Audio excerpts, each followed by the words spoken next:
Every day, we make small decisions. They seem harmless: snoozing the alarm, scrolling for 20 minutes, grabbing fast food instead of cooking, skipping the book in favor of binge, watching something mindless. These are small choices, but they add up like drops filling a bucket, and the people who rise to the top, they understand this. They know the secret is hidden in these tiny, daily decisions. The 1% aren't smarter. They aren't luckier. What they are is committed to the long game. A man saves $10 a day and invests it. His friend laughs, says it's not enough to matter. Fast forward 20 years, the saver has a portfolio and options. The other has stories of what could have been. That's the difference. One sacrificed a little each day. The other chased comfort each day. The 99% are addicted to now. They want results by Friday. They want six-pack abs without the sweat. A business without the grind, wisdom without the books, and when it doesn't come fast enough, they quit. They start over, then they quit again. The cycle becomes their story. The 1% understand that transformation takes time. Real change doesn't shout, it whispers. It's found in the unglamorous moments, waking up early, practicing when no one is watching, saying no to the easy path when no one would blame you for saying yes. Ask any top performer, any self-made entrepreneur, any Olympic athlete. They'll tell you the same thing: they fell in love with boring. The 99% run from boredom. The 1% use it as a signal they're getting closer. There's a reason most people don't succeed. It's not because they lack talent. It's because they won't wait. They won't water the seed long enough to see it grow. They want the fruit before the roots. Look at Amazon. For years, it wasn't profitable. People laughed at Jeff Bezos. Investors doubted him, but he kept his focus on the future, on infrastructure, logistics, customer trust. Today, that long game made him one of the wealthiest people on earth.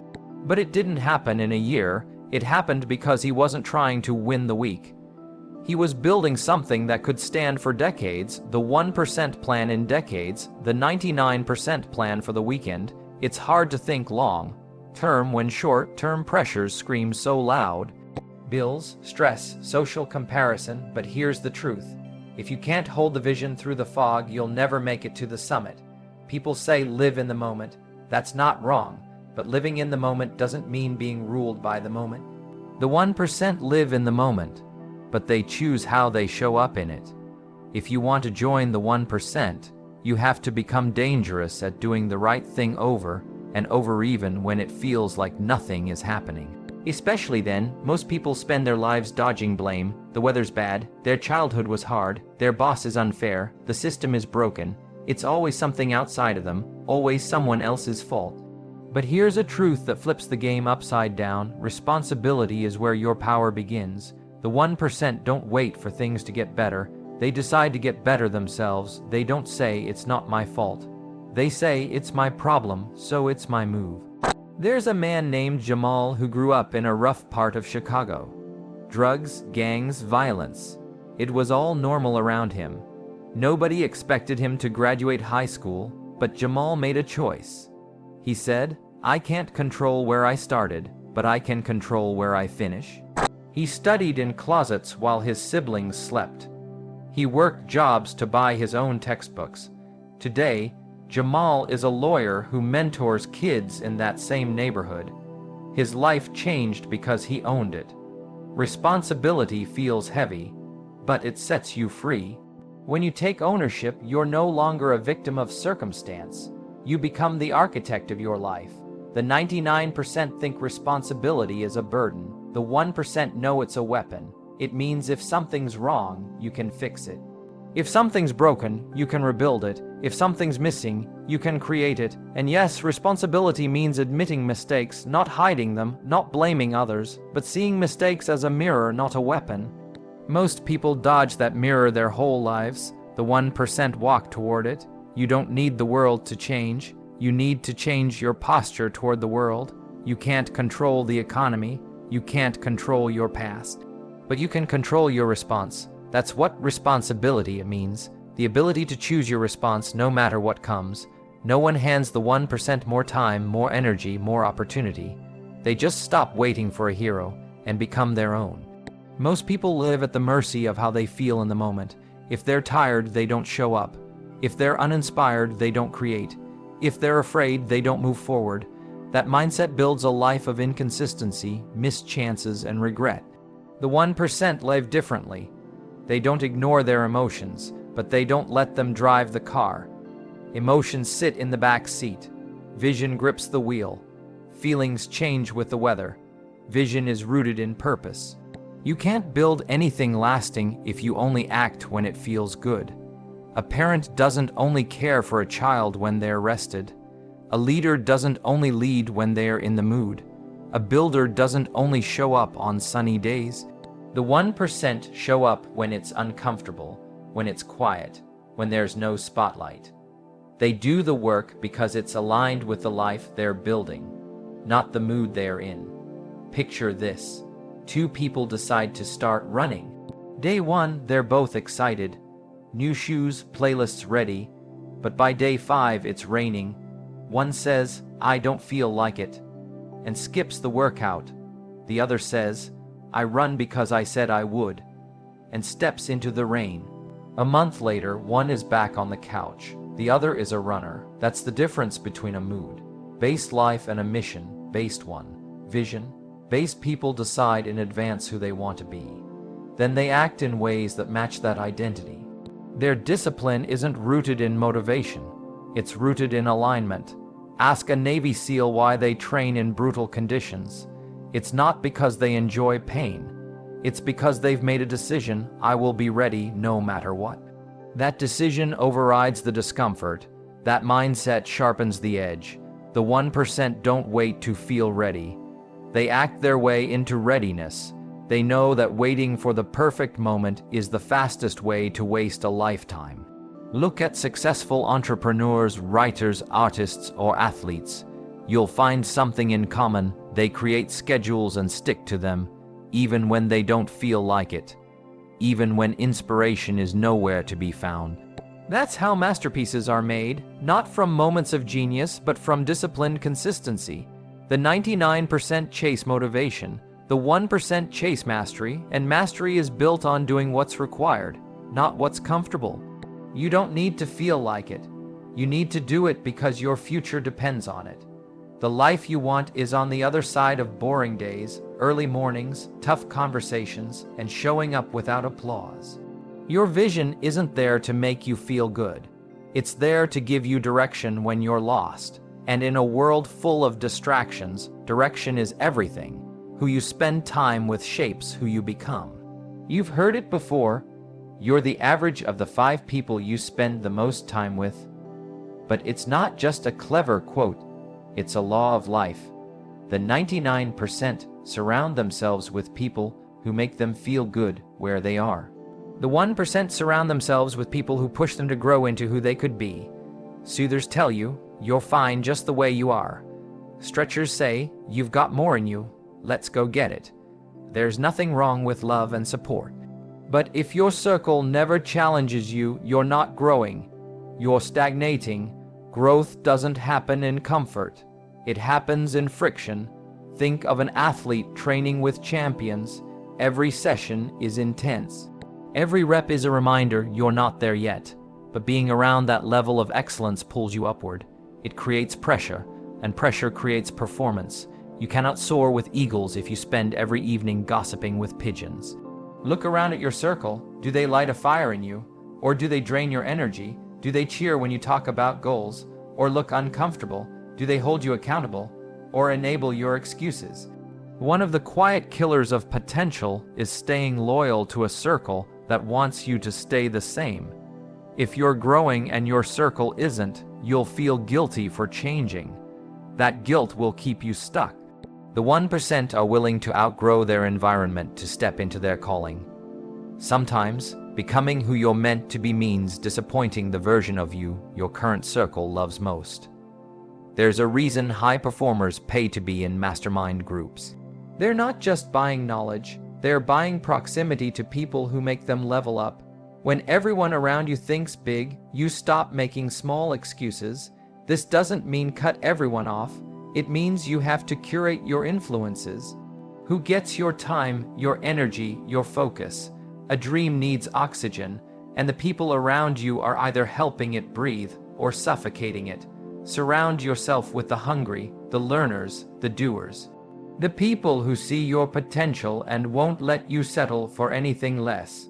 Stretchers don't let you coast. They ask hard questions. They hold you to your word. They see your blind spots. That kind of support isn't always comfortable, but it's always necessary. When you upgrade your circle, you upgrade your life. Failure scares most people. The 99% treat it like a wall. When they hit it, they stop. They take it personally. They make it mean something about who they are. Unworthy, unlucky, not enough. But the 1% see failure differently. They treat it like a door. It might be heavy, it might be locked, but it's a door they know how to lean into, push through, and walk beyond. The most successful people in the world have failed more times than most have ever tried. You just don't see the behind the scenes.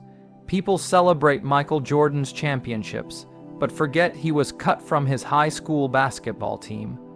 They forget he missed over 9-0 shots, lost nearly 300 games, and failed to make the game, winning shot 26 times. He once said, "I failed over and over and over again in my life, and that is why I succeed." The 1% don't run from failure. They learn from it, they mine it for data, they pick it apart for lessons. Every loss becomes a blueprint. Failure doesn't break them. Quitting does. It's not failure that keeps people stuck. It's the story they attach to it. I failed, so I must be dumb. It didn't work, so I guess I'm not meant for this. That kind of thinking is a mental trap. The 1% ask better questions. What can I learn? What did this teach me about myself, about the process, about what not to do next time? They don't internalize the failure. They extract the wisdom. Picture a baby learning to walk. It falls hundreds of times. No one says, maybe walking's not for you. We clap, we encourage, we expect the failure as part of the journey, but somewhere along the way, we forget that's how all progress works. We stop clapping for effort. We only clap for perfection, and people freeze under that pressure. The 1% don't seek perfection. They seek progress. Every entrepreneur you admire has failed, not once, dozens of times. Product launches that flopped, clients lost, partnerships broken, money gone, nights full of doubt, but they didn't stay down. They didn't let one bad chapter define their whole book. The difference isn't that the 1% avoid failure. It's that they don't quit when it shows up. They don't make failure final, they use it like fuel. Pain becomes power when you give it purpose. They know this truth. Resilience is more valuable than brilliance. Consistency matters more than intensity. If you just keep showing up, messy, unsure, afraid, but you show up, you will separate yourself from 99% of people. Most people stop at the first no. The 1% keep knocking. Most people doubt when things get hard. The 1% double down. Success isn't about never falling. It's about rising faster, learning quicker, and keeping your fire lit even when the results don't match your effort yet. It's about refusing to quit when your feelings beg you to stop. The 1% mindset says, I will not let failure be louder than my faith. Most people think success is a finish line, a moment, a number in the bank, a house in the hills, a title next to your name. But the 1% understand that success isn't a destination. It's a reflection. It reflects who you've become along the way. This is why so many people chase success and still feel empty. Because they focused on the achievement, not the alignment. They got the trophy but lost their fire.